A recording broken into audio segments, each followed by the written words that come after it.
Namaste to one and all present here. I am Jeeva Keshav, a student of IIT Madras. On behalf of the entire Vande Mataram family, I would like to welcome our chief guest of the day, Dr. J Sai Deepak ji, to this campus.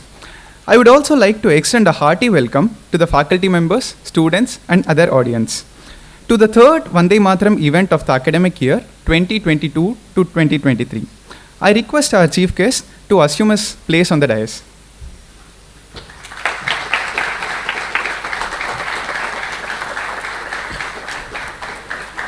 Yes. Today being the birth anniversary of Pasumpun Muthuramalinga Devar, Vande Mataram team would like to pay our tributes to this honorable freedom fighter, patriarch of the Devar community and social reformer. The day is also celebrated as Devar Jayanti in parts of Tamil Nadu. Vande Mataram, our national song, embodies the historical, cultural legacy of our nation. Our national song has inherent nature which facilitates every Bharatiya to visualize and bow down in reverence to the divine maternal imagery, Bharat Mata, and inspires everyone to perform their national duty. We have proudly followed the tradition of singing the national song Vande Mataram at the beginning of every lecture. Therefore, I invite here everyone to rise and join Ishanji to sing our national song. Hello. Vande Mataram, Vande Mataram, Sujalam Sufalam, Malayaj Shitalam, Sasya Shamala Mataram, Vande Mataram, Shubhranjyotsna Pulakitayamini, Pullakasumita Drumadara Shobhini, Suhasini, Sumadhura Bhashini, Sukhadam Varadam Mataram, Vande Mataram, Vande Mataram.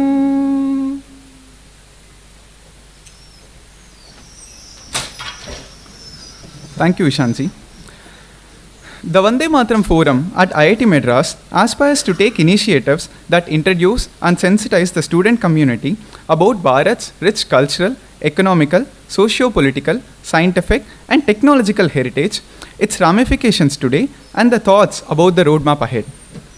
The shloka from Ramayana, Janani Janma Bhumishcha Swargadapi Gariyasi, which means the mother and motherland are superior to heaven, is the philosophy that has kept us going ahead for the last 8 years in this institute and strengthened our national consciousness.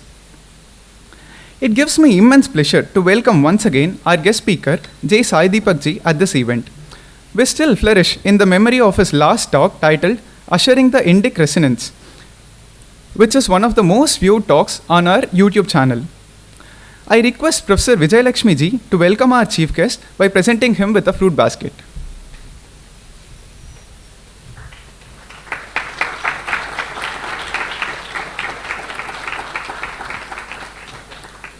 Thank you, ma'am.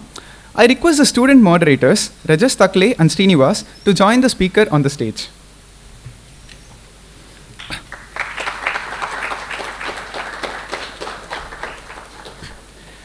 J Sai Deepak is an engineer-turned-litigator practicing at an arguing counsel before the High Court of Delhi and the Supreme Court of India.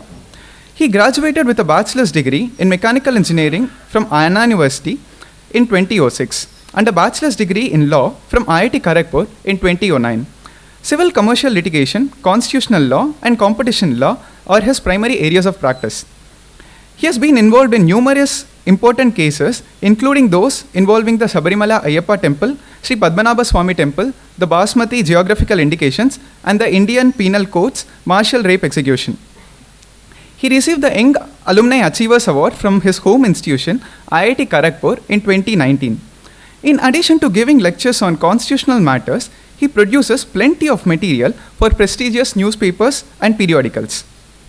He has also authored the book's title, India that is Bharat, Coloniality, Civilization and Constitution, and India, Bharat and Pakistan, the constitutional journey of sandwich civilization. India that is Bharat, the first book of a comprehensive trilogy, explores the influence of European colonial consciousness, in particular its religious and racial roots on Bharat. The successive book, India, Bharat and Pakistan, takes the discussion forward from its best-selling predecessor, India that is Bharat.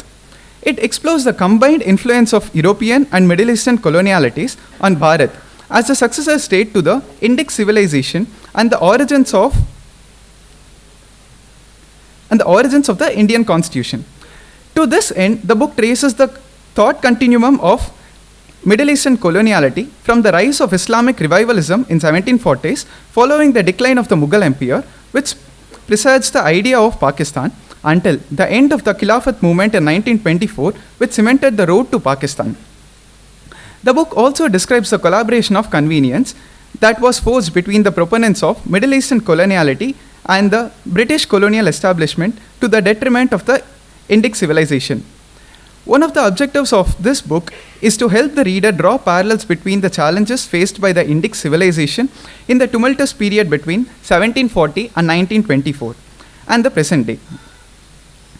Its larger goal remains the same as that of the first book, which is to enthuse Bharatiyas to undertake a critical decolonial study of Bharat's history, especially in the context of constitution, so that the religiosity towards the document is moderated by a sense of proportion, perspective and purpose. This will be a full-fledged interactive session with our moderators Rajas Takle and Srinivas, followed by a Q&A session. I request the audience to reserve their questions for the Q&A session. Without taking much time, we will begin the interactive session to hear from our guest speaker, J Sai Deepak ji.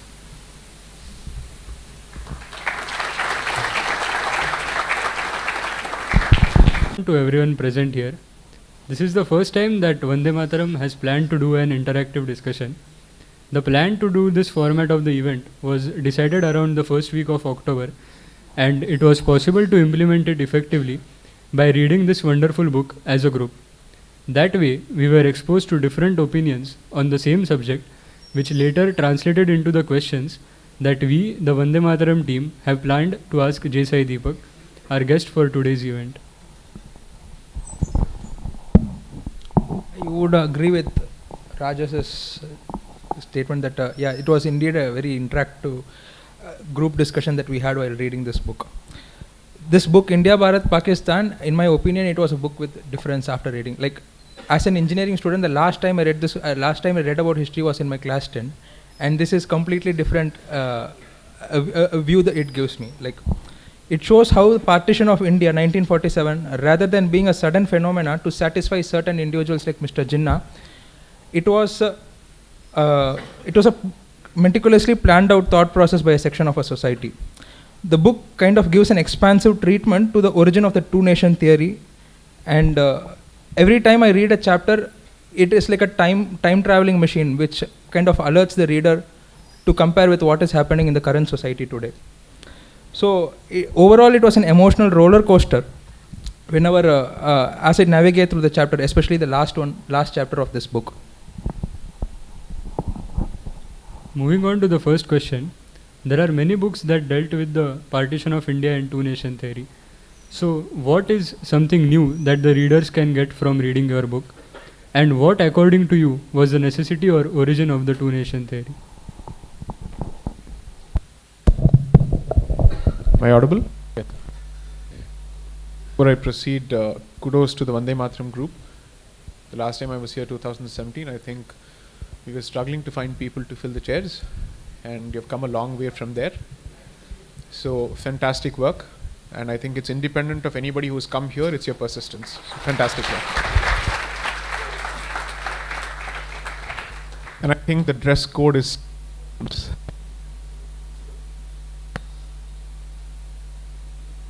conspiracy.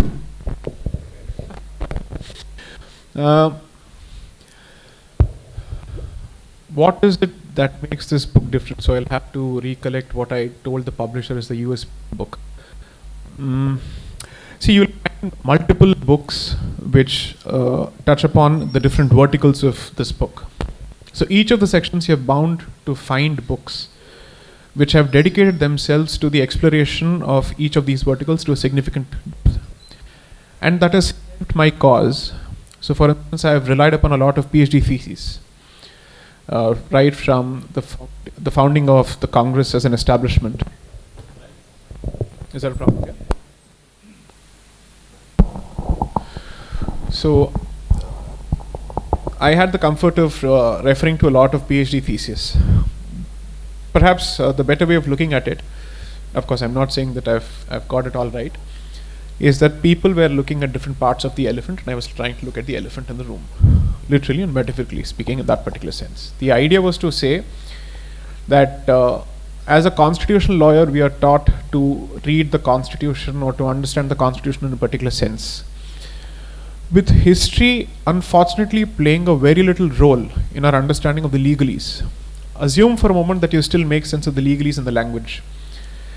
What triggered a particular thought, or what is the politico-theology that influenced a particular outcome, is rarely discussed in law schools. Having been a product of a law school and also having taught in quite a few law schools, I know for a fact that this is never featured as part of the pedagogy of constitutional law. And surprisingly so, because it's not as if political science is not taught to law students. It's not as if history is not taught to law students. It's not as if politico-economics is not taught to law students. But when it comes to the constitution, somehow the need to bring it all together is not felt. So that's one. And second, on the issue of partition and let's say the constitution itself, I would, as someone with a fair degree of common sense, would ask myself, wouldn't partition or shouldn't partition have influenced the manner in which the constitution was drafted, given that it was such a painful surgery? And I would say avoidable, not for reasons that people think I would say so, avoidable for a very different reason altogether. And therefore, if it did not influence the framing of the constitution, then would it not be a fair assessment to say that the framers of the constitution did huge injustice to their mandate, that they did not draw the lessons that they were supposed to from the partition? But I could not have, or I cannot ask those questions or answer those questions until I go to the roots. And I have not asked those questions yet because the book still doesn't touch the timeline of 46 to 50. So it's still a premature question to ask because I'm still looking at the material on that subject. So for all practical purposes, I'm looking at the origins. So to compare it to the first book looks at the Western European Christian line. The second book necessarily looks at the journey of the Muslim line as well as the Christian line and how they merge. And you'll have to tell me if there are any politically correct free speech filters that I'm supposed to apply during the course of this. If there are, you please let me know, hand me a glossary and I'll stick to that. Okay. Otherwise, I will go the way I usually do. And considering that humanities have been introduced as part of IITs, I assume that free speech must be expanded. You can't limit yourself, right? You can't limit yourself only to the engineer's comfort zone.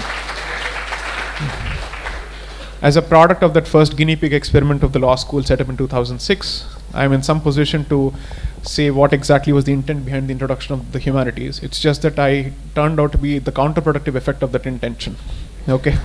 So, therefore, according to me, the entire goal has been to look at it largely from the perspective of facts. The two books in this regard that I have certainly referred to significantly, apart from several others, is of course Dr. Ambedkar's Pakistan, the Partition of India.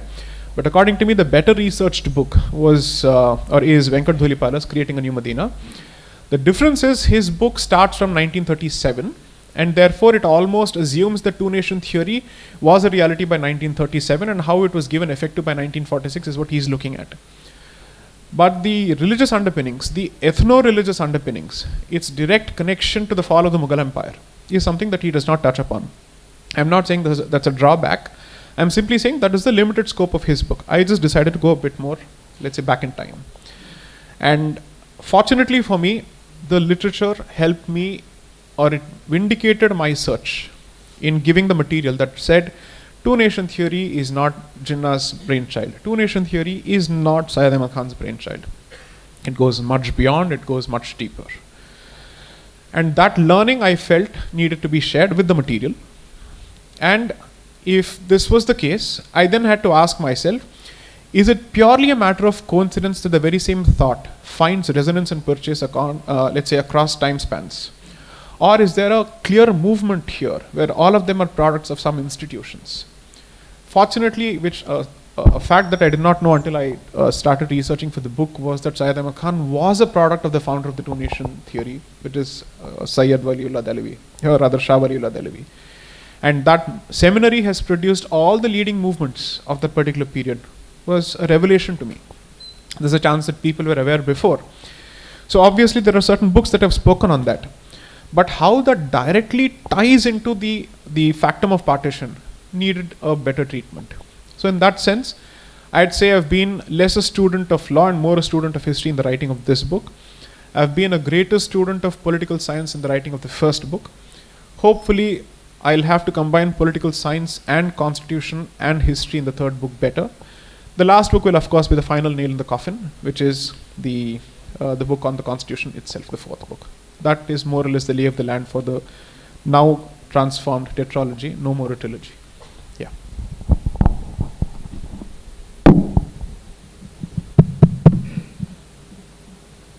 So, okay. Moving on to the second question. So, you have claimed in many places, Marxist historians who are themselves a product of the colonial English education, they often rule out religion being the causal factor for any of the atrocities committed against Indic civilization. If you take an example, for example, state of Tamil Nadu, there is an attempt by academicians like to secularize some of the great personalities, like say for example Thiruvalluvar or Vallalar, by removing the symbolic identification that show their Indic roots, or by avoiding some of their teachings that show the values derived from Bharatiya civilization. While this is what is happening in academics, if you come to societal environment, there are groups who who go about convincing people that these personalities derive their inspiration from Abrahamic faith, and it was later overtaken by Brahmanism, they call. So, like, what is your opinion about this theft of identity, which is a part of coloniality prevalent in today's society? See, assume for a moment that the intention was to simply take credit for a particular idea. I'd simply say it's at best a minor intellectual property dispute. Forget it. That's not what I'm interested in. But the idea is to sever your roots. And the idea is to push you away as far as possible from your origins. And the idea is to say that we are all divided, and that there is perhaps an internal colonialism here, where one particular fellow with a shikha is going around colonizing everybody else. Now, fortunately, what has happened is,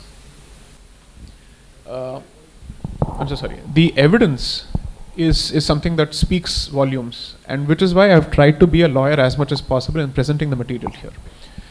Now, you have to realize how this game works.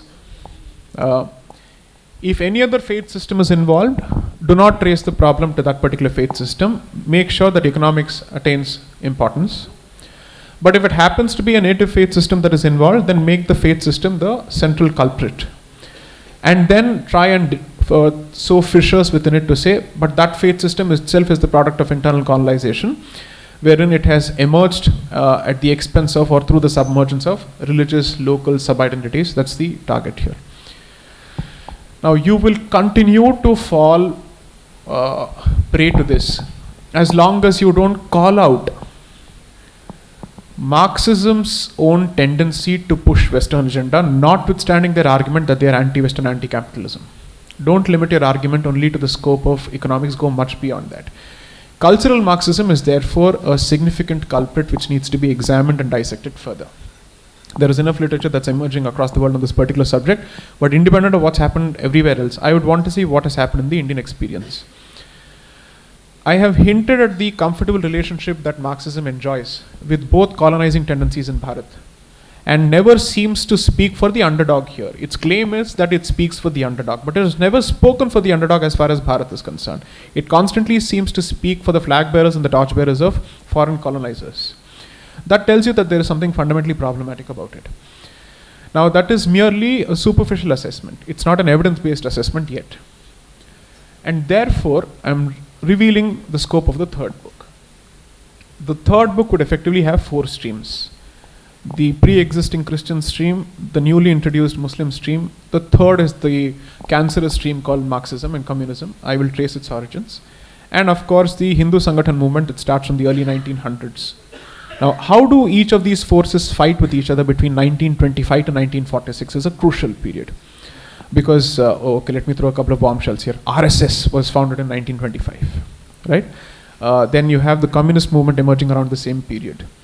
You have the Sangathan movement starting from the early 1900s.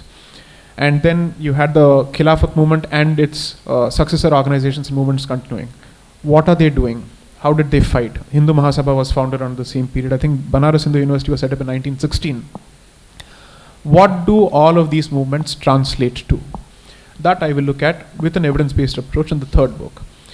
But going by existing evidence, even if you call it anecdotal, this much is clear that Marxists are not exactly the friends of Hindus. I don't think I need to prove that point further. Because Hinduism becomes the convenient target when it is the object of examination. And Hinduism suddenly vanishes from history when you have to prove that there is a pre-indigenous faith system before Hinduism. So I think the timelines are screwed up completely in this regard. Someday we'll have to ask them, okay, give us the timeline. When is Hinduism culprit? When it is not the culprit? When did it exist? When it did not exist? You can't pick and choose like this. It's almost as if they have gone to a 5-star hotel eating a buffet. They don't want to present the complete picture. In this regard, obviously, so it's a battle not just on facts. It's also a battle for space for scholarship on alternative viewpoints.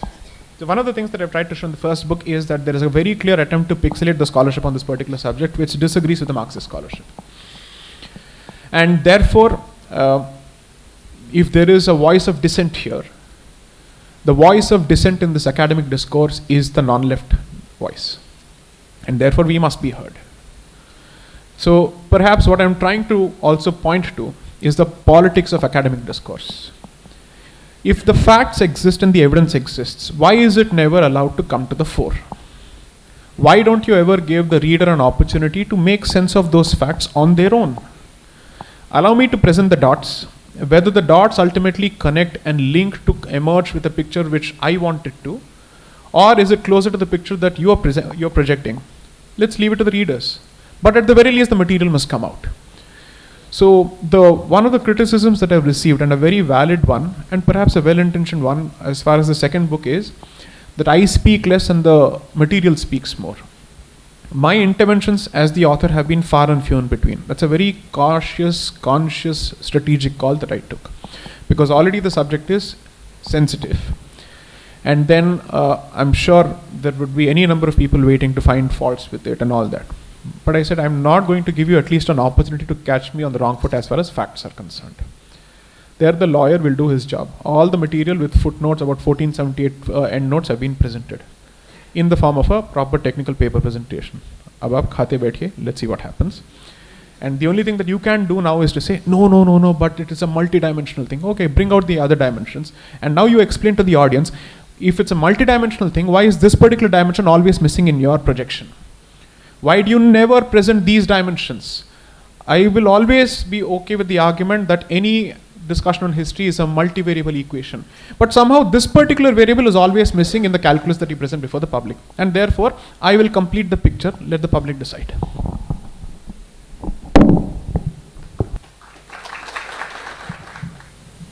So, yeah, the third question, this is... The pause was not a strategic cue for you to clap. Please don't feel the need to clap at every response. Not necessary at all. Feel free to be the way you are. So the third question, it is related to specifically from the book, context of the book. So in the third chapter, you argue that this stratification of Muslim along the lines of Arab and non-Arab, it has nothing to do with Hinduism infecting the Islam as it is alleged repeatedly, but in fact inherent to the Islamic faith and the worldview. This is what is being claimed in the book. how did you conclude the later? Because anything inherent to Islam you should trace back to its earliest teachings. You have given examples of the divisions that existed in the society, but I don't find a supporting material over there. Okay. So here is where, so what you're referring to is the reference to the existence of 80 different castes in the Muslim community as part of the census that was undertaken in Bengal around 1872, that period, and then 1882, so on and so forth. So here you must connect it to the initial section of the book that deals with Dehlavi. I'm so sorry. So in Dehlavi's portion, what I constantly point out is his decision to treat the world as being divided into two different classes, and his constant insistence on his Arab identity. And remember that he had, by then, I think he was perhaps the third generation descendant who had lived in Bharat by then, and still he did not think of himself as a Bharatiya, he thought of himself as an Arab. Now, coupled with that, I am also trying to show that it is, there is a fundamental problem in the framing of your question, so let me explain how this works. Assume that there are X number of, let's say, castes or communities based on professions in this country. The Arab Muslim mentality effectively works on the basis that if I were to marry the top order of a particular society, and if it's my blood which fuses with the other person's blood, I will then decide their position in my community based on who they are in their communities. Now, assuming that it is an egalitarian mindset and an egalitarian society, my position in my community should make no difference the moment I have converted to your faith, whether forcibly or peacefully. Second, the notion of an Ashraf or an Ajlaf or an Arzal should not have existed. Now, if that segregation existed prior to their interaction with the Bharatiya civilization, then that means my prior existence as a caste has made no difference to that stratification. If that state of affairs and that distinction has existed before, then there is no reason that I will attribute that stratification to their community, let's say their interaction with Hindus. What is the proof that caste system of Hinduism infected Islam? That proof would be when Ajlaf, Arzal and Ashraf came for the first time into existence only after its contact with the Hindu civilization, which is not the case. They have applied this uniformly across the world. In their interactions with the after the conquest of Persians, this is the logic. The language would differ. I've given this example perhaps in my first discussion here in 2017. I told you the origins of the word Mawala, Mawali. It comes from the origins of the conquest of Persia by Arab Muslims. So that means in every society that you go and you conquer, you then create a second class citizenry as a category, and you then identify how is that possible. After conversion, there should be no concept of a class, there should be no concept of a caste, there should be no class system at all. But if it exists, in one of his popular debates, Christopher Hitchens actually confronted a diasporic Iranian to say, is it possible for a non-Arab to become the supreme leader of Iran? Or a non-Ashraf? She said no. Why should one particular ethnicity occupy the top order if according to you ethnicity, caste and class don't make a difference to your faith system? That argument has never been asked. So I am willing to concede that the existence of the caste system even before, let's say the Jati Varna system, if not the caste system, prior to the Muslims, certainly, let's say it's a reality. I am not blaming it on them. But its continuity after someone's conversion to Islam cannot be attributed to Hinduism. So that you will also have to discuss along with what I've said on the myth called the Ganga Jamni Tehzeeb and what it actually translates to. And fortunately, I'll be supported in this particular regard by Dr. Ambedkar, but I'll leave the discussion for later. Please. Moving on to the next question. You mentioned in your first book that the negative connotation attached to Brahmins was the impact of the Protestant movement in the European society. does this mean that there was no Jati and Birth-based discrimination in India before the British or colonizers came? You have also mentioned that the colonizers' racial approach had an after effect on our understanding of caste and the way it has been portrayed. In this light, what difference should we bring to our understanding of caste? The concept of caste did not exist. The concept of Varna and Jati certainly existed. Caste has a very specific, let's say, connotation. Jati and Varna are unnecessarily and without basis conflated with caste. Citing scholarly literature, especially Nicholas Dirks, I have pointed out that the word caste comes from casta, which is Portuguese. And why Portuguese? Because they were the first, among the first colonizers, not the British. And therefore the role played by the missionaries, which is both the Portuguese as well as the French, in recording or let's say creating an ethnography of Bharat, and how that ultimately becomes useful to the British establishment in creating divide, is something represented.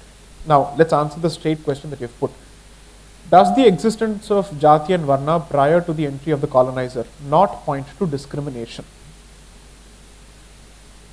I would clearly make the statement that it translates to stratification, it does not translate to discrimination. Stratification is not the same as discrimination.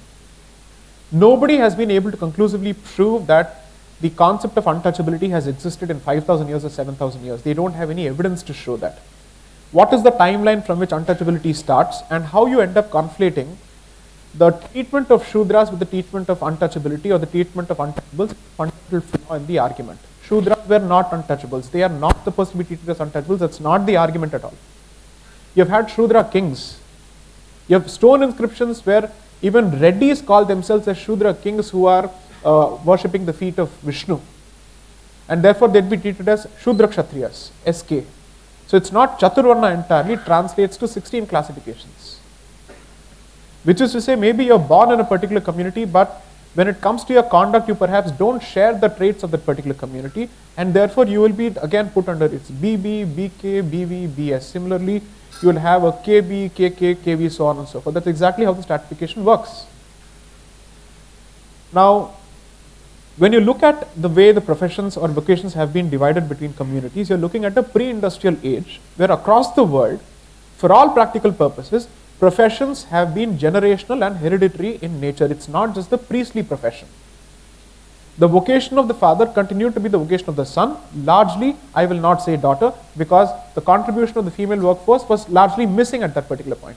So when you're looking at a pre-industrial age, you're also looking at not just, let's say, not too much of cross-pollination between communities in terms of professions. You're also looking at the serious absence of the female workforce except in the farming community. Okay. Both these, let's say, issues have to be handled hand in hand. Second, we constantly speak of the inability of any other community to enter, let's take the bull by its horns, the Brahminical professions.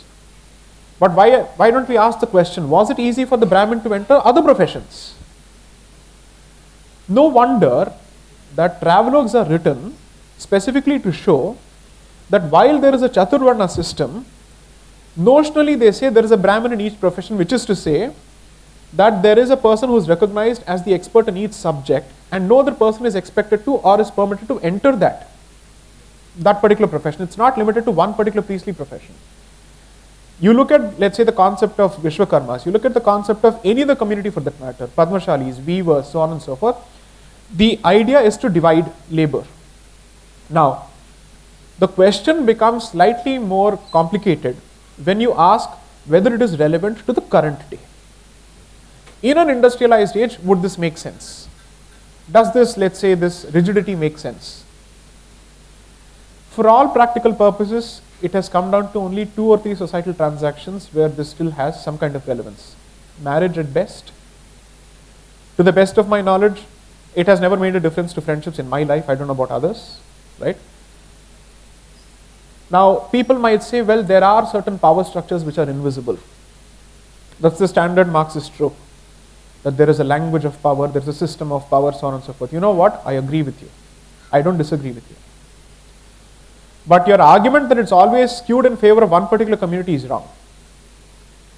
because power traditionally is a function of holding of land and real estate.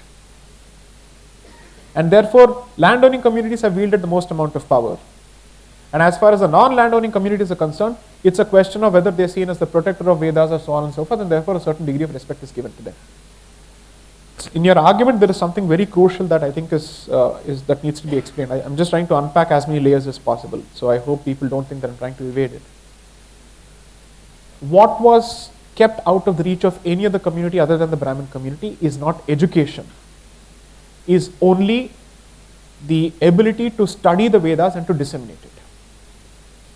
Not worship, not temple access, not all of these issues. That particular aspect of practicing it and disseminating it was limited to one particular community.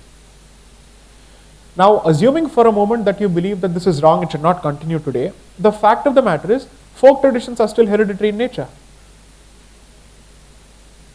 You can't have cross-pollination folk traditions as well. They are still hereditary in nature. That clearly shows that each of these traditions have been hereditary in nature, and perhaps for that particular reason, they've survived still. Because there is a continued investment of certain families in each of these traditions. Okay, let's ask the most economic, blunt, industrial, capitalistic question. When it is possible for someone to simply acquire modern education, climb up the social ladder and go to California, what is his or her benefit in a continuously vilified atmosphere to take up the study of the Vedas to the extent that your visible symbols of a practitioner or a, let's say, or a student of Veda constantly attracts only ridicule and attacks? What is your incentive to pursue this?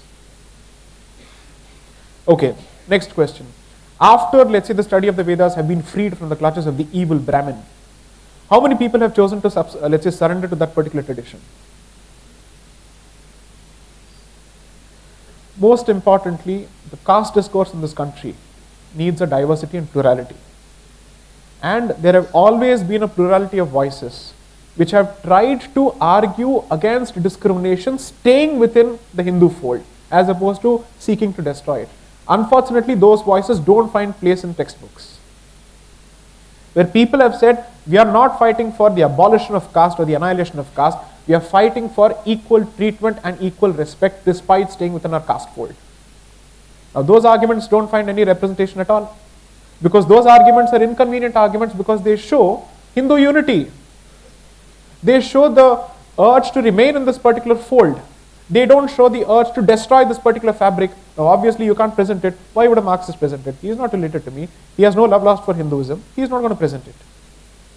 So, I think the job that people like me have taken upon ourselves is you have been showing only one side of the coin, and that too, it's a heavily fabricated and distorted version of the coin, which you have sat and created in a few universities. Let's bring the evidence to the public record first.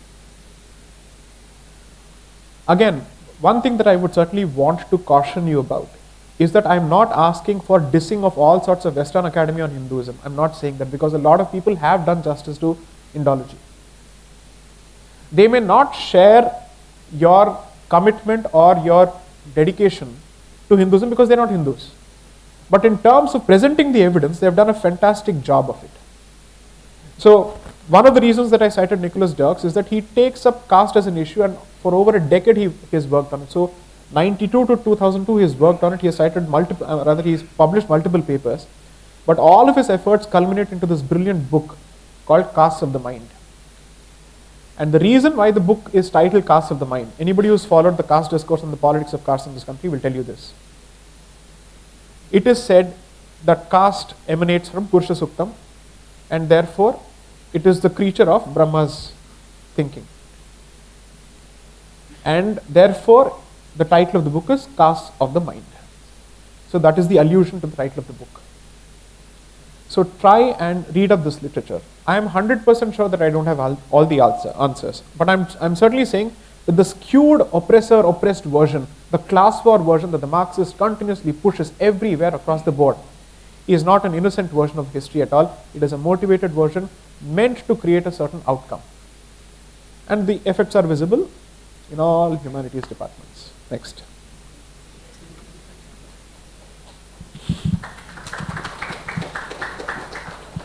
Dhanyavad ji, you mention in your second book that during the First World War, Bharat turned out to be Germany's greatest disappointment, since instead of an uprising, the country saw Congress pledge its wholehearted and unswerving support to the British.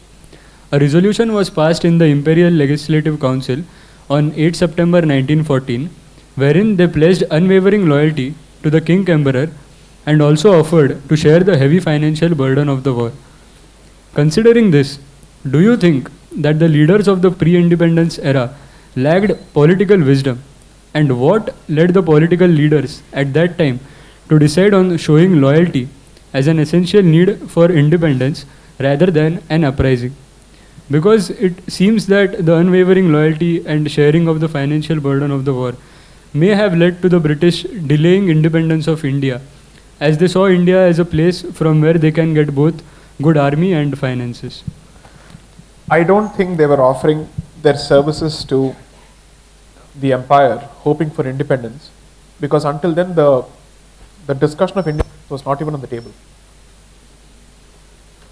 Until 1924, which is where the second book ends, their fight is for equal treatment at par with Australia, New Zealand and Canada as proud colonies of the empire.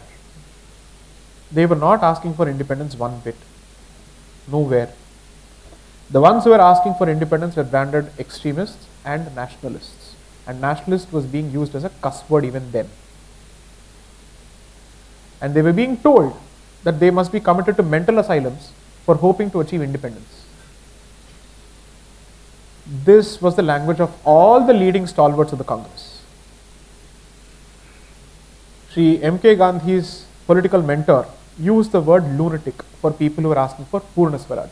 This was his language for Lala Lajpat Rai, Bipin Chandra Pal, Bal Gangadhar Tilak and Shri Aurobindo Ghosh. These were people who were called the extremists within the Congress. So the divide was between moderates and extremists and the nationalists versus liberals. That was the language used. The liberals wanted to be part of the empire. The nationalists wanted to be free of the empire. Go figure. This is the origin of liberalism in this country. And it continues to be so, because it continues to serve the interests of New York Times and Washington Post.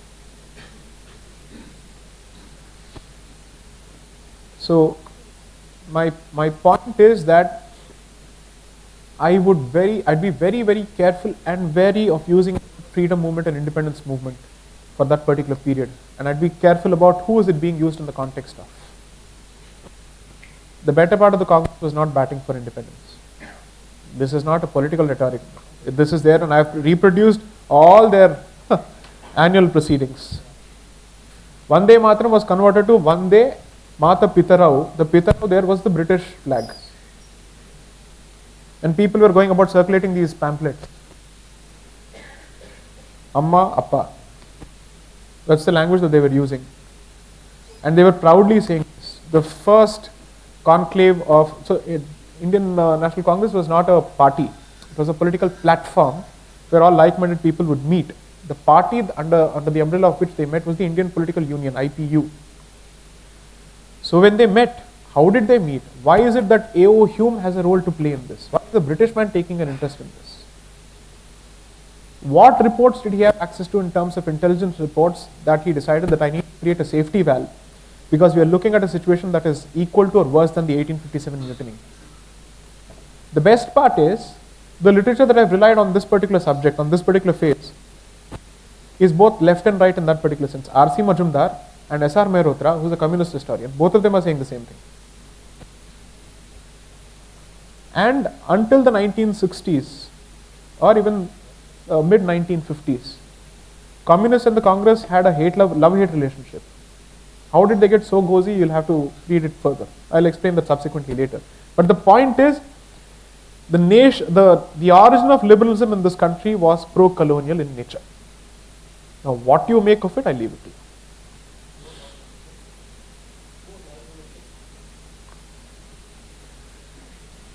And the clawing patriotism that they displayed, it's positively embarrassing. It's with the zeal of a new convert that they embraced it, and it makes for very embarrassing read. No wonder whether it's the Japanese or anybody else basically said, Indians, sorry, you're a slave race, you don't know how to fight. And it's because of the representation of this particular group, which was projected as the mainstream group. Yeah. So, on many platforms, you have spoken about civilizational state, how India is a best example of civilizational state, why it should be realized as civilizational state. So, in the process of decolonizing India as a nation, we often discuss the disadvantages of using English as a medium of communication, both at state and societal level. And we in turn look for an Indic language and alternative, especially Hindi as the link language, if not the state language. Isn't the need to adopt a single language as a link or state language is itself a character of colonialism and a significant impediment in the revival of India as a civilizational state? I would agree with that statement in principle, because the need to find a common lingua franca for all of us to converse in is obviously a reflection of European style nationalism. I don't disagree with that. Now, then you have only two options.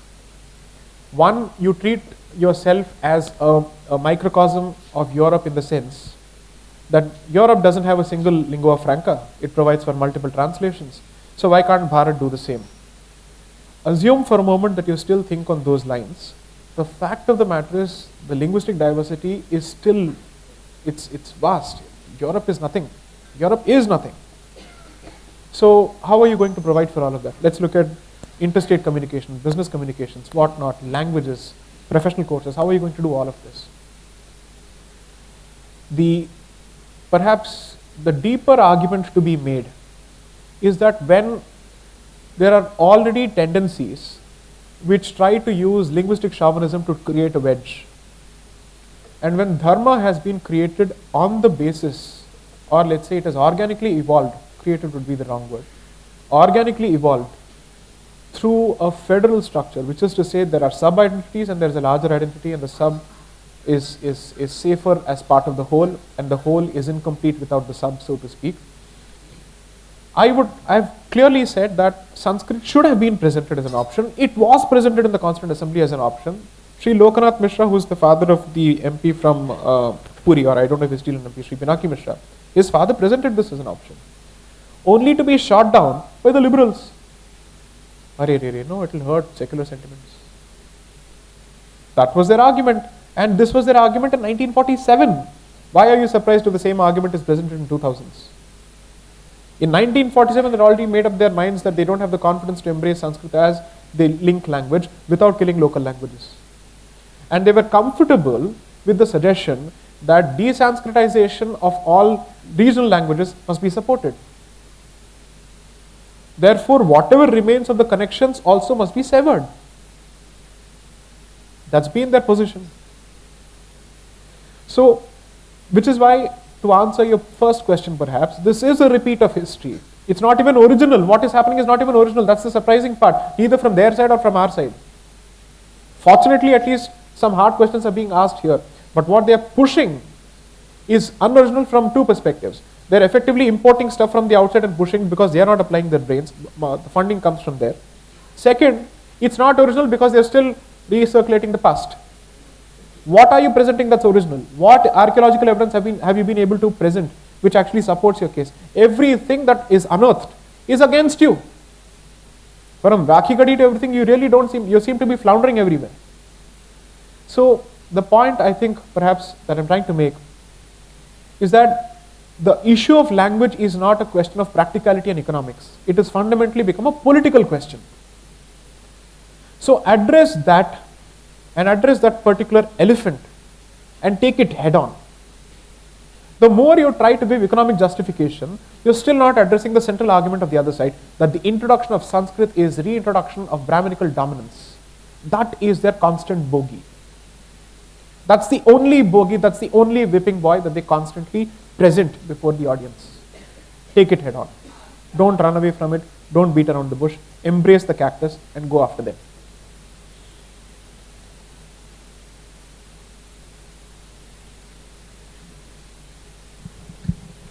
But like in the history, if you see, was there a link language? I said, like, people, it was still a civilization as a whole, Bharatiya civilization, but still people in different parts of the land were speaking different languages. I mean, how did then the trade happen? It still, they did not have any link language, right? Correct. We somehow managed to have trade with Rome, but we somehow didn't know how to do trade with Kashmiris and ODIs. What are we saying? Come on. We sent ambassadors to Rome. We had embassies in the Roman Empire from all parts of the country. But somehow we were not talking to each other. Why?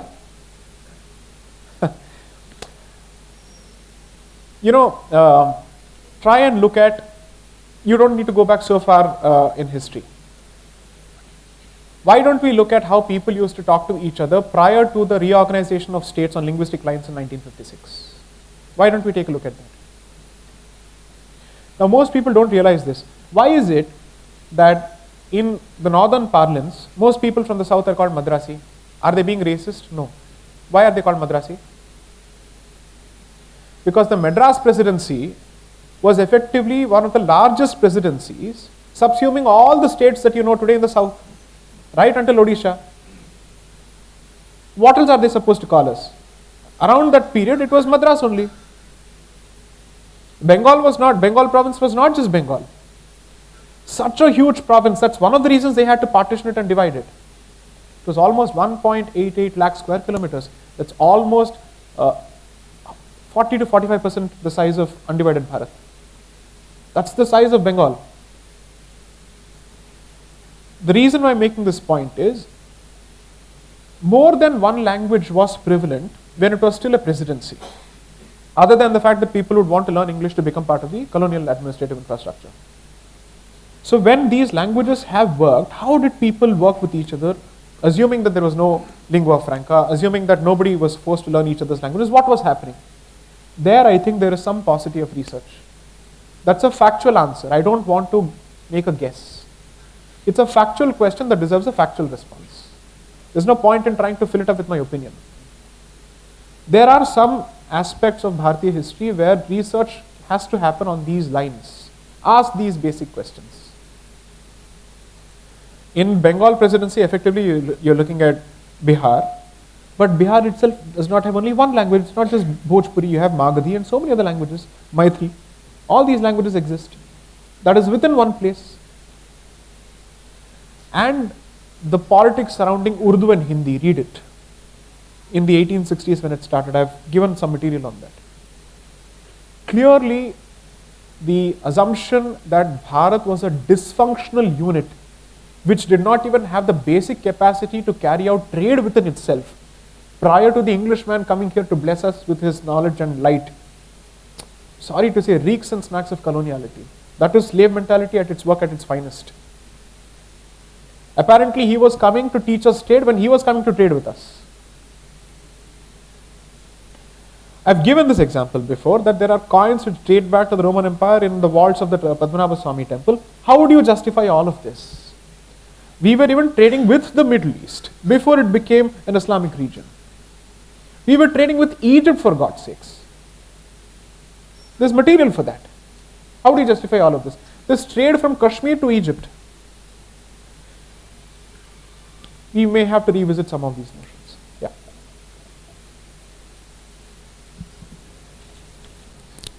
In several states of our country, there is a clear psychological dichotomy in society with respect to the choices made at individual level and as a society as a whole. Right. For example, if you take the state of Tamil Nadu, while majority of the individuals in the society follow their social customs with fervor, as a society they are able to favor that spectrum that is committed to breaking these customs on the grounds of modernity and rationality. Right. Even that part of the society which do not support these groups, they don't respond it with that vigor to all the incidents that has happened over the past 50 years, post 1965. Has the society forgotten its Kshatra Dharma, especially in the land which has produced stalwarts like Mataram sir, Subramanya Bharatiyar, Vanchinathan Iyer, to fight against these separatist forces? Or is it because they lack the support of the state? And so there is one sensitive aspect that needs to be touched, is the internal mental dissonance.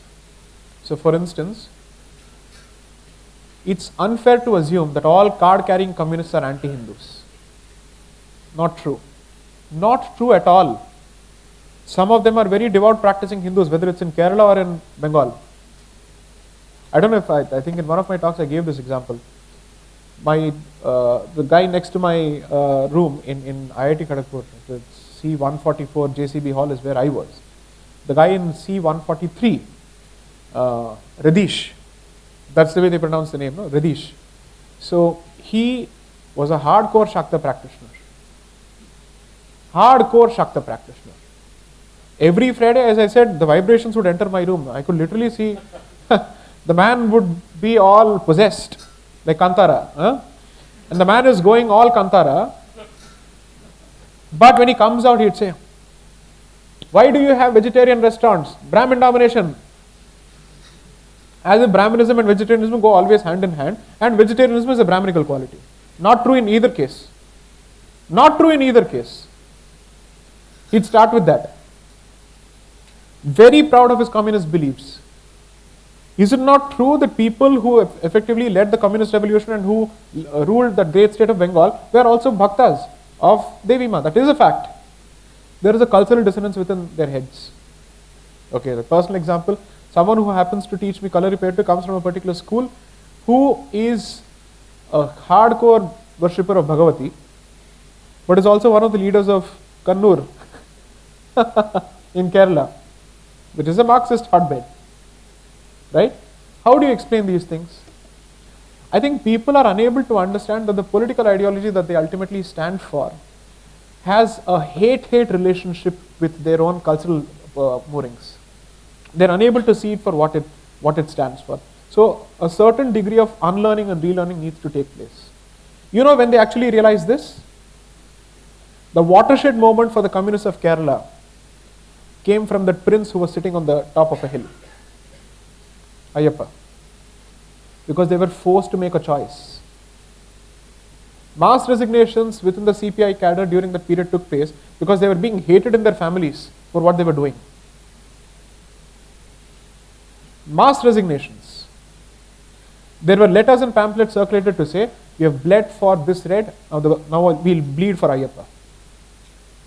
That was the test. That's when they realized, oh, this is the extrapolation, the logical conclusion of the ideology that I stand for. That will come back to haunt me because I've been thinking that my personal practice of my faith will remain untouched by this political nonsense that I spew on a daily basis. But when it has finally, let's say its tentacles have finally reached your home, that's when you learn the lesson. All the CPI cadre who for years and years manufactured ration cards for an immigrant population, an illegal migrant population, are learning the lesson now. Why? Because alongside me, people who were arguing against the current dispensation in Bengal and the post-poll violence case in the Calcutta High Court were lawyers from the left, because even they were being hacked to death. Because he made no distinction. Left ho ya right ho. For me, I see only a kafir. That's the end of the matter. My calculation is very simple. You keep fighting this left-right nonsense. I am very clear about who is what. And he was doing the culling beautifully. And when you realize that the sword had finally reached your neck, ayyo, we need to go to court. For the first time, I think, the non-left and the left were on the same side arguing against one particular party. This is the reality of that problem. It's not about Kshatra. Kshatra comes later. First thing is awareness. As I said in the morning discussion, awareness, diagnosis, and prognosis of prescription. These are the 3 steps. We are still abysmally at awareness. We still don't understand the extent of the problem that has us in its clutches. Are you telling me that everybody who subscribes to the Dravidian ideology is fundamentally an atheist? No, not true. Do these people stop going to temples? Are they going to impose their social justice policies when it comes to getting pujas done at their home? Will they not have choices? Let us see. Their track record speaks for itself. Unfortunately, we have compartmentalized our personal practice of our faiths and our political positions at the collective level, which affect our personal practice of our faith. Tamil Nadu is not an atheist state, and it is certainly not an anti-Hindu state at the societal level. If anything, with time it's become even more religious in that particular sense, with Ganesh Chaturthi being celebrated in a manner which it was not previously, or even Dashara in a manner which it was not previously. That is the case. And so, I think we are in an interesting phase where the resurgence of the native voice and the presence of certain options to ventilate that native voice is beginning to pose a lot of resistance to those who have held sway from 1917, because the Dravidian Revolution, so to speak, started along with the October Revolution of 1917, around the same period. And I've discussed that in the book again. I've sown the seeds for a future discussion. So it's got a certain degree of traction and entrenchment. And there is a personal investment in the Dravidian ideology. You'll have to tell them that you are still a part of the whole. You don't need to give this up under any circumstances. Don't think of this as an ethno-religious identity. It is at best a regional identity. It's not an ethno-religious identity. That historical relearning has to happen. And it needs better experts or better scholars. I am not the one who can speak on this beyond this point. You'll need people who understand the local language, who understand history, epigraphy, inscriptions better. I can't do that. Next. So this will be the last question from our side, and then we will open the floor for questions from audience. What is the solution to the mass obliteration of colonial consciousness, and what do you think is the way forward? And in this regard, what would you like to convey to the students of IIT Madras? I don't know if I have any message for the students of IIT Madras. They are among the smartest brains in the country. At least that's the impression, so please hold on to it. Please keep it alive. What I would want to certainly say is, my tone may be grating, and the aggression with which I come out with at the opposite side may be jarring at times. But you must realize that all of this is the product of what I have seen in campuses during my days on campus. So this is not me trying to get back at them, but this is me trying to make campuses less miserable for people like me on campus, so that people are not cancelled for a particular opinion and you have the guts to discuss a particular position. And under no circumstances should an anti-Bharat position be tolerated at any cost. We can have our differences, but if it has even the slightest of separatist tendency or the encouragement for secessionism, that's a non-negotiable. There, neither freedom of speech will save you nor the Constitution, because the Constitution speaks against sedition. Or at the very least, it speaks against anything that contributes to sowing fissures in the integrity of Bharat. That cannot be tolerated. Let us at least have some consensus on certain non-negotiables and start the discussion not with labeling and stereotyping. You are predominantly a technical institution, a technological institution, which means at the very least allow facts to breathe, allow the data to drive your opinions and not the other way around. Start with that. You lose, you win, period. I went to one university, of the two universities which are very popular in Sonipat. One of them had posters plastered across the walls. Brahmin, go back. All over the place. Snide remarks and all that. I've seen this enough. If you think this is going to affect me, you really don't know who you're up against. You have no idea. But I still went ahead and engaged with the students and pushed them on facts and logic. My hunch is that a significant amount of people buy into this utter garbage out of peer pressure because they have to survive on campuses. I am hoping that we free them of the fear of having to survive on campuses. But then the reality is, their academic survival should not depend on their political opinions. And that responsibility falls on the establishment.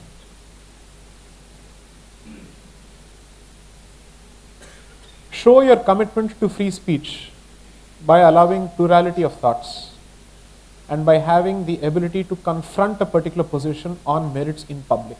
I'd rather have an open public debate with someone who comes from a diametrically opposite camp than shut him up by saying, you are an anti-Indian. I'm not going to start with that. I will hope that it is established by the time I'm done with the debate,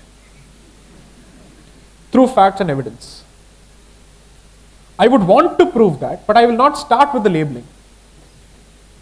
I will start by pushing you, needling you, and troubling you with facts. And then, at some stage, your anger is bound to come out. At some stage, you're bound to lose your balance and temper. Out comes the beast. Thank you, my case is done. That's it. Mr. Rovesi has had a taste of that. So it will happen. Next. Anything else? Yes.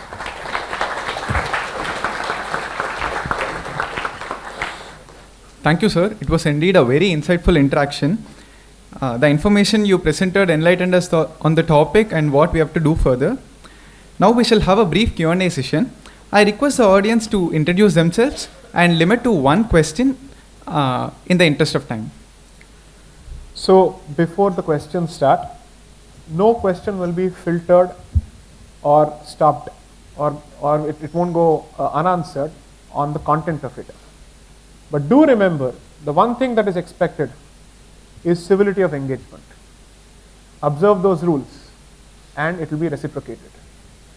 This I say after my experience on quite a few places. Simply because the poor things didn't know how the response would come should they cross their lines when it comes to civility. I am not an activist, I am not in the business of pleasing anybody. So I will hold no punches back if the lines of civility are crossed. Okay? I am not going to use the NDTV argument when it comes to sedition. बच्चे हैं छोड़ दो. नहीं चलेगा. बिल्ली का वकील बाहर निकल के आएगा. Next. Proceed. Sir, my name is Kirtana and I am a humanities student in IIT Madras. So my question is, you've mentioned about Devdasi tradition as a sacred or cultic prostitution, similar to the one used to slander and malign pagan temples in Europe. Right. So how exactly should we look at this practice without being blindsided or being partial? So there is this recently diabolically well-made movie that came out. It's called Shyam Singh Roy. That is the textbook colonial presentation of Devdasi culture. I have had the opportunity to speak with people who come from the Devdasi lineage as part of my interactions. The good fortune of what has happened to me since 2016 is that my scope of engagement has become wider. I'm able to meet a lot of people. I have the opportunity to learn from a lot of people. And therefore, that constantly gives me ammunition whenever I need to talk. So, they've been very clear that it is a particular practice which they were not pushed into. So much so that they have a grievance that Bharatnatyam has been taken away from them. That is perhaps a grievance that needs to be addressed. I won't get into who did what in terms of organizations or individuals. I leave it to better informed people to comment on those specifics. But the injustice that has happened to them is not that they were pushed into or they became Devdasis, but they were not being given credit for the arts that they ultimately were responsible for keeping up. Okay? Certain Chennai-based institutions should have been in their hands. Let's leave it at that. Okay? 3, I am asking myself, how is it that the template of the evangelist doesn't change whether it's Greece, Rome, or Bharat? He seems to be employing the same script. He seems to be employing the very same script. And the reason that you're not able to look at it or understand it is because your vision is limited to Bharat and therefore you don't have a compare and contrast exercise to perform. He's been doing this across the place. that's why in the first book what I have done is that along with each chapter I have shown certain photos which are actually historic in nature to see how the very first colonized civilization is the European civilization that suffered at the hands of the early Christians. And I'm saying, who are you to come and call us defeated? You have lost everything. Your culture doesn't exist. Whatever you think is your culture was created in a parliament in perhaps 3 centuries before or 3 centuries after whoever was called Christ. So with all that, you really don't have the moral authority or even, let's say, the standing to come and comment on this particular civilization which has held on to its roots, good, bad and ugly, let's say everywhere, and that is the case. So my limited answer to that is, I am not in a position to comment on the independent merits and demerits of the Devadasi culture. I am being very honest about that. I cannot claim to have knowledge on that particular specific subject.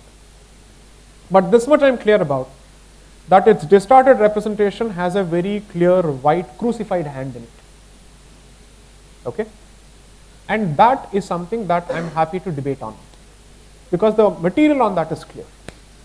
Because the material on the merits and demerits of that particular culture goes before their entry. I am not an expert on that, but the consequences of their entry are clear to see. Next. He's been waiting since 2017. You asked a question in 2017. Yes, please. On textbooks. Yes. Good evening, sir. I am P. Kaushik Raja from Humanities Department. Yes. My question is, caste system in earlier was seen as a factor that divides people on the basis of the work they do. Then the type of people who does a particular work is a part of it, which ultimately means that each type of work or job or labor is just a modern system of caste without the identity as a caste. So basically, if an individual wants to find his or her own identity, then he or she has to filter out certain factors that has been set up by the so-called system, the society. If one wants to identify who or she in every aspect, then it ends in a part where he or she is no one except an organism that is able to think. So why there is a need for an identity when there is a country that supports democracy, where even a poorest of the poor has the ability to become a president, since any identity leads to any division? Any identity leads to any division. So let's kill religion altogether. If identity is the reason for discord in a community, then no form of identity should be alive. But the other side is coming out with even better arguments. Even gender identity, kill it completely. They've gone to the other extreme altogether now. The point I'm trying to make is, in fact today after my interaction at the IIT Research Park, one gentleman asked, I think, a very pertinent question, and that ties into your question. His point is, why do you need identity? What is the relevance of identity? Identity will survive as long as there is a sense of community and there is a concept of society, which you will never be able to do away with. You want an example from, let's say, Hindu argument? The day you become a sannyasi and you have given up all worldly ties, the need for identity ceases to exist. That's it, period. Right? Which means you're going into the forest. Vanaprastham is different from sannyasa, I agree. I'm generally saying you've decided to sever ties with the rest of the world. But as long as you choose to be a man of the world or the woman of the world or any other non-binary gender identity of the world, then identity is relevant. How can you fight for multiple gender identities and then say all other identities must be killed?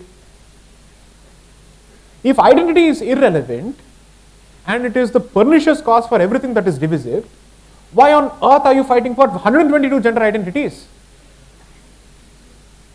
It can't be your case that my case is more important than the other's case, and therefore my identity or the identity that I choose to focus on is more important than the identities that others choose to focus on.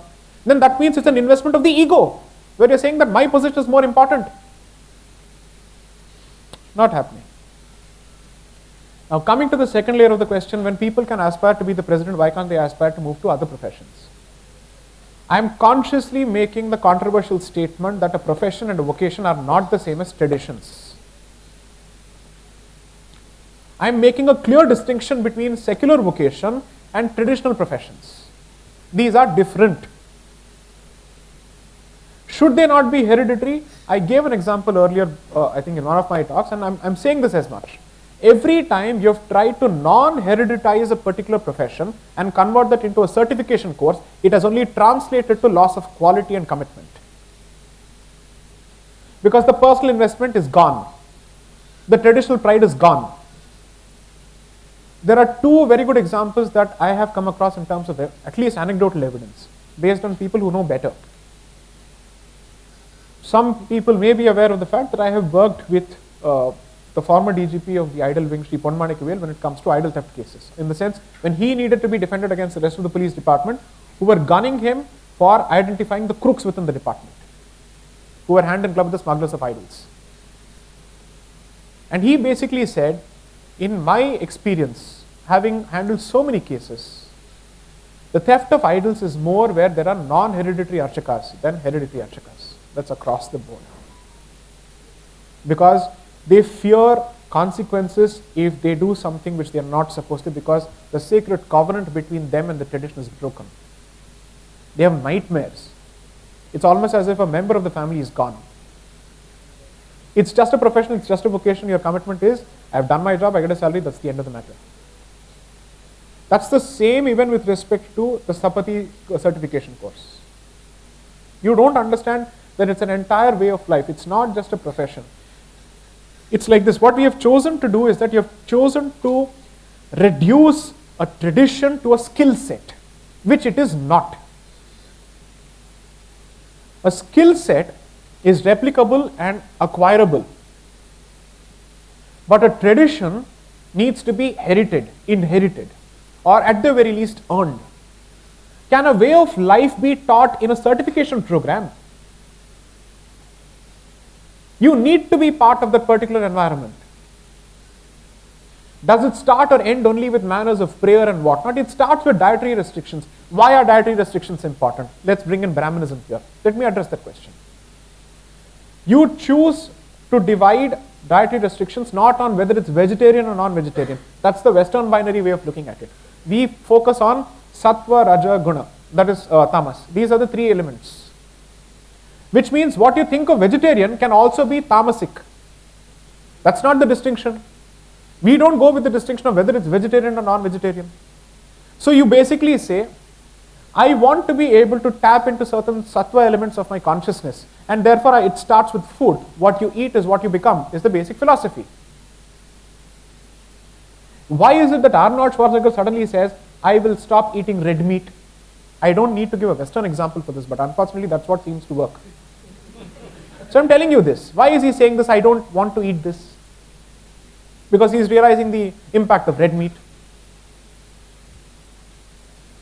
Although Talib is in the news for the wrong reasons these days, for his trigger-happy tendency to block people on Twitter, one of his fantastic books that people must read is Anti-Fragile,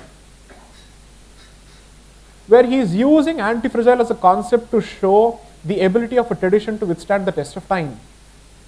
That argument, he presents it with such evidence and with such brilliant first principles argument, no assumptions argument. Read that. And then apply all those so-called Western philosophies and arguments to our systems here. If a system is bound to die and has no utility, it will die its own organic death. There is nothing for you to do. It will go out of fashion. Or economics will do the job. But if a system continues to survive on fumes and despite the last gasps of breath coming out of it and saying, I'm not quitting this place, it is finding some value somewhere. But none of these arguments have any value until you have any faith in the metaphysics of our system. As long as you see it purely from a material perspective, none of it is going to make any sense whatsoever. Because then you don't understand the metaphysics imbued in every tradition in Bharat. From martial tradition to spiritual traditions to musical traditions, everything makes a difference. Unfortunately, that argument may not find purchase in a modern setting. But the argument that I'm trying to perhaps make is that there are serious limits of secular logic and secular rationality. And that some traditions cannot be understood through the realms of secular logic and secular rationality. It makes very little sense. Okay, you want a very unpopular example. Assume for a moment someone says, oh, how do you sit and believe immaculate conception? Or let's say that a particular prophet flew on a winged horse to the moon. I am not going to make fun of those beliefs whatsoever, under any circumstances. As a believer, I am not going to make fun of any of these beliefs. Simply because when it enters the realm of metaphysics, spirituality and belief, the order of logic changes, the nature of logic changes, the framework changes altogether. It's no more limited to sensory perception. I am not concerned about what you believe in. I am only going to ask, Arey bhai, what is the impact of your belief system on my existence? Am I going to live or die? Is my head on the roll going to be, is it going to be on the roll next? That is all I care about. I don't care about the kind of, let's say, figments of imagination or even reality that you wish to believe in. Not my problem, not my business, not my party, not my funeral. My only question then would be of, is it going to come in the way of my existence and my way of life in a place where I have lived for generations and millennia? That's the only question I'm interested in and nothing else. So when people on social media and others, let's say they indulge in making fun of other beliefs, are you then going to be okay with your belief systems being, let's say, ridiculed on social media? Will you be comfortable with that? That's not the argument that you should be making. Nowhere can anybody find a simple example or even one example of me making fun of belief. In the realm of belief, both of you are either equally stupid or equally valid. That's how it works. Yes.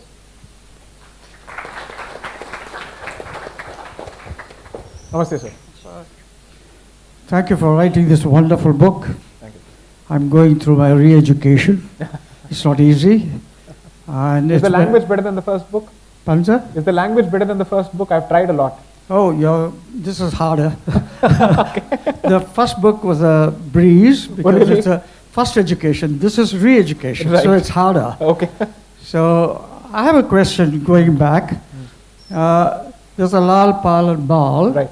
the so-called branded extremists as against the moderates. I wanted to know from you, I've been searching for it, I can't find it. Is there any evidence or any indication of their views on what was already a nascent two-nation theory? It was already emerging at the time. There's always this difference between the moderates and the extremists, so-called extremists, that whether you want Purna Swaraj or Dominion status. Dominion status, yeah. I wanted to know from you, I can't find it in your book as I'm coursing through it. What was their view? Did they want this country to stay together, or were they accepting a split, or they wanted a split? Now, which section of the book have you reached so far? Pardon? Which section of the second book have you reached so far? Because I have specifically spoken of articles by Lala Lajpat Rai on him making a case for Hindu nationalism very clearly, because he was alive to the growing threat of the two-nation theory. And Aurobindo Ghosh, both of them, very clearly. In the book, I've actually given their own articles. You'll see that. In fact, you see, the call for partition hadn't started until 1924. But a call for a nation within a nation had already started. Yes, correct. So, in principle, two-nation theory could have led to two different situations. One is existence of two nations within one territory and being treated separately, or the creation of two separate states. So the first attempt was to accommodate, appease to no end possible to satisfy this nation within a nation. And that had already started receiving a lot of pushback. So much so, Lala Lajpat Rai is berating and castigating the moderates for saying, don't work on this mythical Hindu-Muslim unity, it's not going to work. You're actually feeding a monster. That is his language. Nobody wants to talk about what Lala Lajpat Rai's opinions were on this particular subject. You put that in the book? Yes, it's there. I've cited the articles also around the time period. he was so dead set against it that he swore never to speak in Urdu on a public platform. This is the natural language of Punjab. Exactly. Because he said this is not the natural language of Punjab, it's the imposed language of Punjab. Not just him. The Maharaja of Nabha is fighting with the British for imposing Urdu in Punjab at the behest of the Muslim League. Now, how do these voices ultimately move towards their opposition to the partition? I will know only when I enter the third book. But their opposition to the nation, let's say they are not opposing the two-nation theory. They accepted it as a reality. They are asking the Congress to not indulge and accommodate the call for a separate nation. You see what I am saying? For that matter, among the moderates, Gokhale openly accepts during the discussion on communal electorates for Muslims. We are two different nations. Nothing can be done about it. Accepts it. He bats for separate electorates for Muslims. In his correspondence, he is clearly saying it. In his cogitations before the Imperial Legislative Council, ILCD, Imperial Legislative Council debates, he is making this point. They accept it. The difference is, if you accept it, you will say, so what? You will not get a separate treatment. Or others will say, TK will give you separate treatment. That is the actual distinction. That would ultimately become the distinction between the Savarkarite position and the Gandhian position as you go along. One says, so what? Why am I going to indulge this here? This creature of Khilafat does not deserve to be treated specially with kid gloves, at least not in this Punya Bhumi. That's where he starts discussing the concept of a Punya Bhumi. And then says, how do you define a Punya Bhumi? Then he starts writing about it, because you see, all these people, after having gone through the Khilafat experience, say it's now time to be very vocal about this. Because you have actually, let's use Kamal Hassan's language from that movie, Hey Ram, Pachai Chediku Tandi Potache. That's exactly what he was referring to there. And therefore, I might as well deal with it. This diversion, or let's say this deviation in their positions, will come later. That's why I've stopped it at December 1924. But the reactions of the others to the Khilafat movement will gradually emerge. And now you will see why the Hindutva movement became effectively a serious reactionary product or a resistance product of what had become the outcome of the Khilafat movement. Because now they said, now we have to stand up, because they were inviting the Afghans to invade Bharat, to dislodge the British. The Ali brothers delivered a speech in Erode addressing a significant population of Maplas or Moplas, specifically saying, I will invite the Emir of Afghanistan to invade Bharat, with Gandhi being present there. And Gandhi was being asked, how did he even tolerate this? Do you know what we are being told? Lala Lajpat Rai and Bipin Chandra Pal go after Gandhi to say, and even Madan Mohan Malviya is saying, what were you doing there? I am not going to tolerate the exodus of one colonizer for another worse colonizer. This is one of the reasons that the Ali brothers ultimately get arrested in Lahore for sedition. And during the Lahore trial, what do the Ali brothers say as far as their allegiance to the native country, or let's say the adopted homeland, and their commitment to the faith?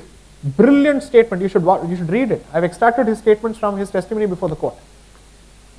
As I said, actually you can't count on me. So, 1924, the stage was set. Now, I can say the stage is set because I'm looking at it 100 years, let's say, it's a hindsight bias. But the best part is, people in that period were already realizing that you're moving in a dangerous direction. And those voices were snubbed and stifled, just as they are being today. Hence the connection between the past and the present. It's a 100-year cycle that's repeating itself. How much longer do they have to suffer me? 8 o'clock, okay, poor thing. Good evening, sir. Yes, I am Deepan. I am a PhD student in the chemistry department. So I hail from Bengal. I am sure you would have heard about Mr. Jogendranath Mandal. Yes. At the time of partition, he was from the Namashudra community. So at the time of partition, he asked his fellow brethren to stay back in Pakistan, and then he ultimately fled to India. So my question is, in future, do you plan to explore this relationship between Muslims and the Dalit communities in India? Because even today, we see a lot of talk in our political discourse regarding Jai Bhim and Jai Meme and all these things. Thank you. So it is inevitable as part of the third and the fourth books, simply because I will also be discussing on Ambedkar's contribution to this entire coalition. Now, obviously, I am not going to make value judgments, but I will present facts in terms of how he collaborated with Periyar and Jinnah. At least he had some common ground to meet with them for some time, until perhaps he had a reckoning that maybe this is not the right way. So those aspects I would want to present. I am also going to try and democratize the Dalit discourse. Of course, they're going to say that who are you as a Brahmin to present all of this? Well, my community has been spoken of over and over again. Why shouldn't I talk of all of us? We are all one. I believe we are all one. We have the right to speak about each other, without a doubt. Nobody should be saying that you can't speak on this particular subject. That argument is unacceptable. The argument is going to be, what were the other Dalit voices saying which are pro-Hindu in nature? What were their agreements and disagreements with Dr. Ambedkar? That will have to be presented. At the very least, I would want to present their correspondence and their public positions, without imputing any motives. And then say, okay, now how do you reevaluate all these icons? So to answer your question, yes, I will be discussing it. Hello. It's not a predetermined scripted question. I just happened to meet him for the very first time. Yes. Okay. Hi, I'm Sayan. I'm a student of electrical engineering here. So one thing is, there's no doubt in our minds that socialism played a big role in drafting of our constitution. And so what I want to ask is that, according to you, is reservation inherently a socialist concept, and has reservation worked, and what is this way forward for meritocracy in India? Why did you start with the premise that socialism played a role in the drafting of the constitution? What is your basis for saying that? In my mind, in fact, it was written in many places, directly, but again in the preamble it was also added in. It was added later, but where did it feature in the drafting of the constitution? From what I have been going through, it just seems like we want more of equality in that sense. So socialism has got nothing to do with equality. Forget it, please. Sense. Full respect to the sentiment of your question, but factually and logically you're not correct. Allow me to correct you there. To the best of my knowledge, people weren't discussing socialist principles beyond the point when they were drafting the constitution. That wasn't happening. Please remember that. Okay. They were certainly speaking of trying to make the society more egalitarian. I agree. Yeah, that's what I meant by that. I am saying don't give credit to socialism for that. इसको उस खाते में डालने की कोई जरूरत नहीं है. Okay. You don't need to attribute all discussions on equality to socialism, because its history is very checkered and mixed. This is exactly what I am trying to counter and combat. Find indigenous reasons for these decisions in history, at least through facts. I'm not saying create, I'm not saying invent. But why is the mind naturally gravitating towards socialism the moment there is a discussion of equality? As if before that nobody thought of equality. That's one. Second, I'll come to the heart of your question, which is on reservations. I've taken a very calibrated position over the years thanks to greater reading, and I've taken the very clear position that at this point it has become a question of muscle and the number of people you're able to marshal to create trouble on the streets. Which is why it has required the Supreme Court to step into the picture and say, you cannot go about doling reservations without satisfying these basic criteria. At the very least, do some kind of baseline studies to verify social status, political representation, representation of the bureaucracy, and then come to the conclusion that they are truly disenfranchised. My problem is that people who were meant to be original beneficiaries of it are now having to share space with everyone who is even a landowning community, with significant amount of muscle at their disposal. And therefore you have pushed people into coming out with an EWS. To generalize it. If you are able to responsibly approach this issue, you can hope to have a saner conversation on the question of creamy layer, which is less volatile, which is less, let's say, fraught with rhetoric or caste-based slurs hurled at each other. So my hope, and the larger hope is, I've said this before, and I hope this doesn't communalize the discussion, but it has already become, so what? The point is, I've said that the temple ecosystem must perhaps step into the picture to try and address those communities which are meant to be the beneficiaries of the reservation and take charge of their education. Spend money there. Take away the need for a sense of entitlement and create a different mindset altogether. You will not be able to dislodge reservation as long as you have alternatives for it. The alternative for reservation can only be increase it to such an extent that it becomes meaningless. And let it be a revolving door. Is saal aapka, us saal mera, like beggars actually distributing streets between themselves, do this. Keep doing it. But in the process, people who are supposed to get it, who are at the bottommost rung of the ladder, what happens to them? Surprisingly, all the so-called people who speak on their behalf and who are not from that particular community are the ones who are also fighting for OBC reservations. Now, who is being Brahminical? The ones who are not Brahmins and who are actually getting the reservations. How do you handle this discussion? Maybe at some stage, with the temple ecosystem stepping into the picture to take certain societal obligations upon itself, you will try and create a mentality of giving up what you have. To say, I have had it, I have benefited from it, I am done with it. Some examples and hopefully heartening examples are emerging from this state. Of all the places, this state with its 69% reservation, which is good. They have come out with that position. The most politically incorrect answer that I can give is that the emergence of Dalit Hindu voices will lead to greater movement for self-respect within the Hindu fold and gradually taper off the need for reservations.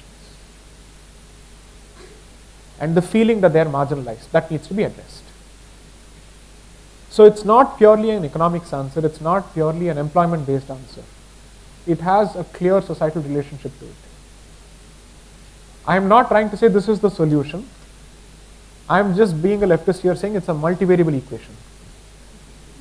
Next. Is that it? Karthik. In the interest of time, we'll take one last question. No. Very small questions. First, so you've been mentioning about dwelling into the institutions, right, from 1914, how the various multi-faith institutions have evolved. So I just want to know, I don't want to break the secret here, but still, is the Indic faith winning in terms of institutional setup? One. Okay. So is the Indic system winning in terms of institutional fight, or is there monopolization happening there in terms of the institutions? And the second thing is, in terms of social reforms, especially hailing from this state, I have this problem that, again, there is monopolization happening in terms of symbols, in terms of people who are social reformers. And a number of significant contributions have been shoved under the carpet. Correct. And that has caused serious damage to the real rhetoric, real narrative. Right. Do you see some kind of a change that can be brought about because of that? And the third question is, for what you and I have been fighting, of course, you being the leader and me being the student there, in terms of the temple ecosystem. Are we heading the right way? And have we gotten some tangible results which can be actually shared with the public and for them to, understand the importance of it? So I am leader of no movement. I have no such aspirations or pretensions. I'm best being a lone wolf. As far as your questions are concerned, I don't know if Indic institutions are winning, but the discussion around temple freedom has acquired a certain chorus and traction in the last 8 years or 7 years, which it did not before, to the extent that most people weren't even aware of the problem, that this was the state of affairs.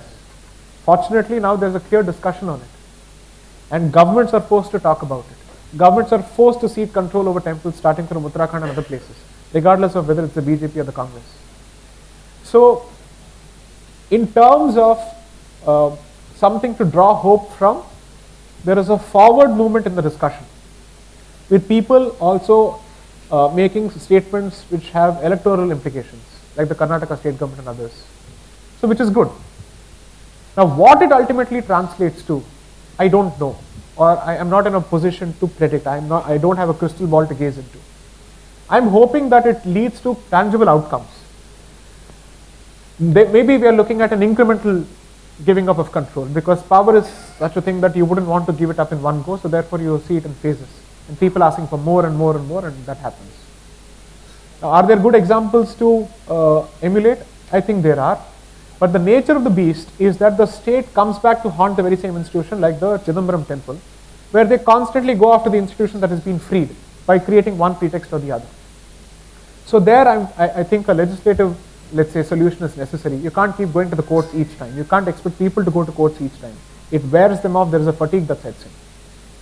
Now, your question on symbols being wiped off, the narrative being set aside, I think there is a clear resistance and pushback that's happening. I would see the existence of individuals like Marital as fantastic examples in the state. I think he needs to be given credit for what he is doing, and the arrest hasn't deterred him from doing his job.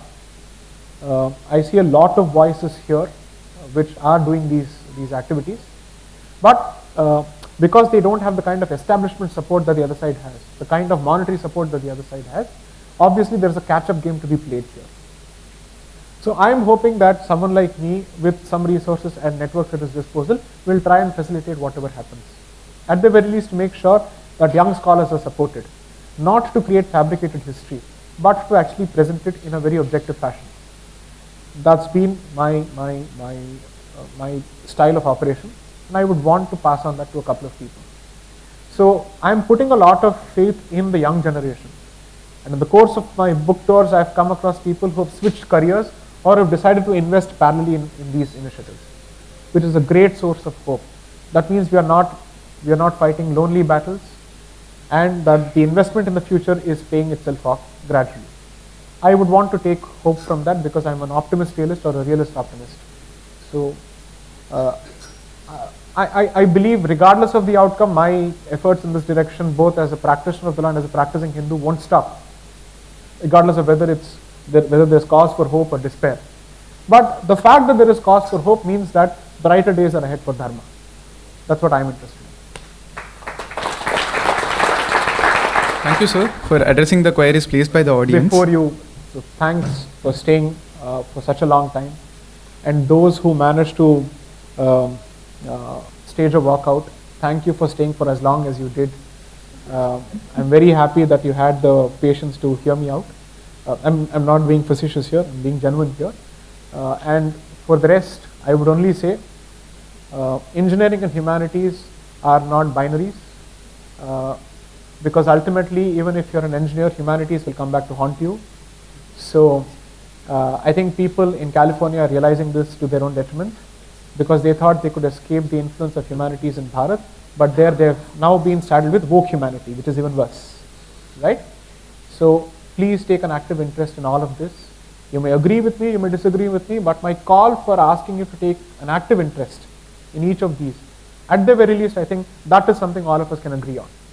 So please make sure that you are not a disenchanted, disinterested, apathetic, let's say, witness who's a bystander to everything that's happening. Please have some skin in the game. It's about you, it's about your culture. Vande Mataram. Thank you, sir. I request Professor Aditya Kolochna ji to present a token of gratitude and appreciation to our chief guest.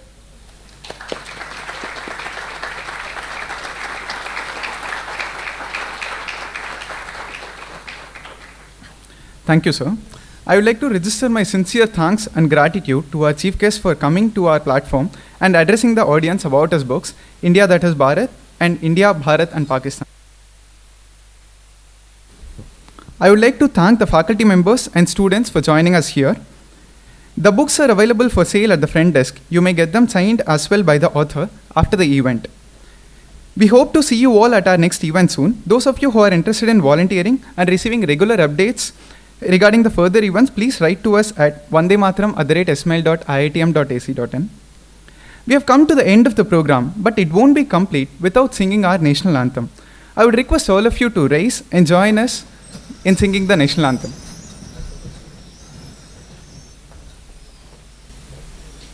Hello.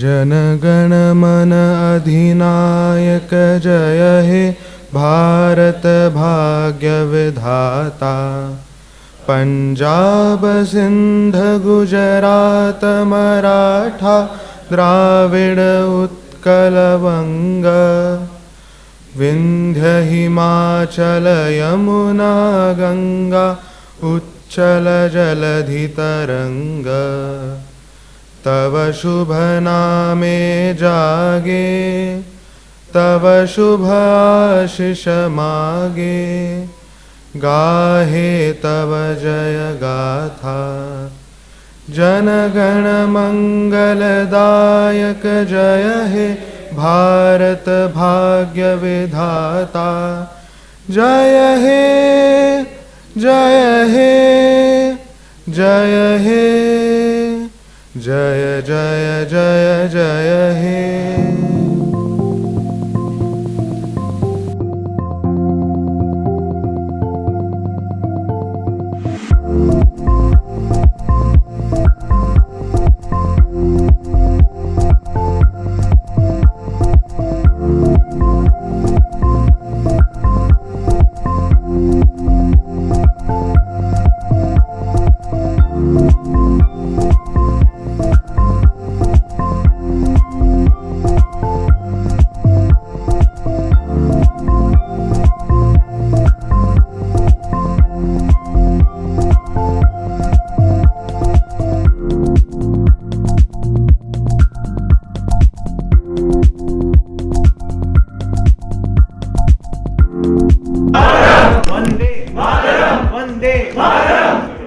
Jai Shri Ram! Jai Shri Ram!